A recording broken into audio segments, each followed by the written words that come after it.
Leo tutatafakari neno la Mungu kama tunavyolipata kitabu cha Mathayo mlango wa 22 mstari wa 37 hadi wa 39. Akasema, mpende Bwana Mungu wako kwa moyo wako wote na kwa roho yako yote na kwa akili zako zote. Hii ndio amri ya kwanza, amri iliyo kuu: kumpenda Mungu, kumtumikia Mungu kwa bidii, kwa nguvu zote, kuyatenda mapenzi yake pasipo kulazimishwa. Tunaangalia moyo wa ibada kwenye kumpenda Mungu, kwenye kumtanguliza Mungu katika maisha yetu. Ibada inaanzia ndani ya nafsi ya mtu. Ndani ya mtu mwenyewe ndiko ibada inaanzia, ya kwamba sina Mungu mwingine, sina msaada mwingine, sina tumaini lingine zaidi yako, Mungu. Unapoamka, unapoanza shughuli zako, unapopanga mikakati yako, tangulize Mungu.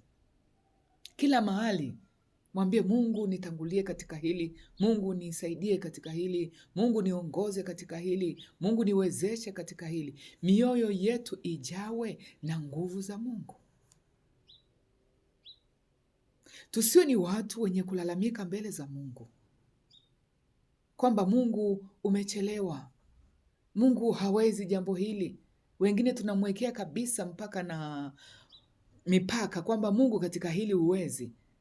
Kwa hiyo tunawaza kulingana na akili zetu, tunafanya kulingana na akili zetu. Tunamweka Mungu wa mwisho pale tunapofika sasa tumekwama, mambo yamekuwa ndo mwisho, haiwezekani, ndo tunamtafuta Mungu kwa bidii.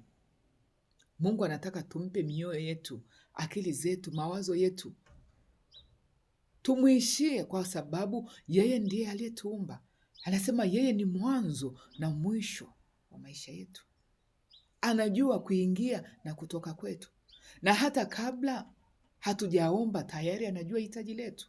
Anachotamani ni sisi tuonyeshe ule upendo wa mwana kwa Baba, kwamba Baba ndiye tumaini lake, Baba ndiye msaada wake.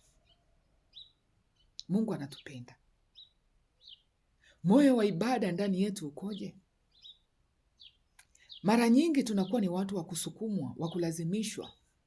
Ikija habari ya ibada, hata ile ya pamoja, kuna kuchelewa kwenda ibadani.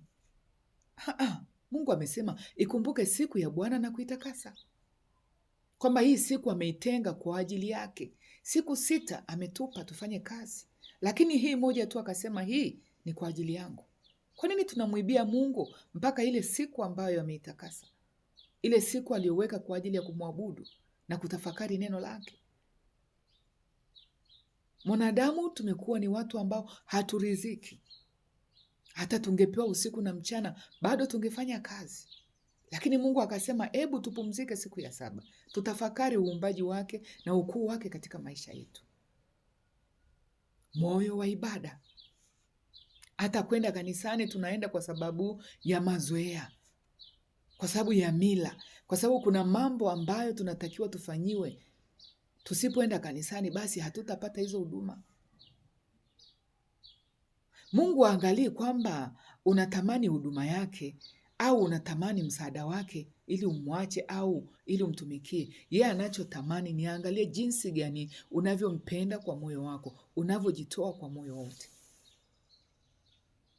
Ashukuriwe Mungu, mwaka huu tunaingia mfungo. Dunia nzima wale ambao tunamwamini Mungu aliye hai, tunaingia kwenye kufunga. Kufunga ni kutubu na kutubia dhambi zetu. Sasa kabla hatujaingia kwenye mfungo, hebu tutengeneze, tuandae moyo wa ibada ili tutakapoenda mbele za Mungu sasa, Mungu akapate nafasi katika nafsi zetu. Mungu akapate kusikia maombi yetu. Ni neema ya ajabu sana. Tunakutana kufunga, dini za aina mbalimbali, imani za aina mbalimbali. Kuna jambo Mungu anataka kutupitisha, kutuvusha, ili tuone ukuu na maajabu yake katika ulimwengu huu. Kwamba umeshindwa, kwamba umepitia magumu sana. Mungu anasema tuwapende pia jirani zetu kama tunavyojipenda wenyewe. Ni mara ngapi ambapo hatujasemeshana na majirani, hatusalimiani, tunajengeana uhasama kila siku? Uwezi ukampenda Mungu kama humpendi jirani yako. Mungu akubariki.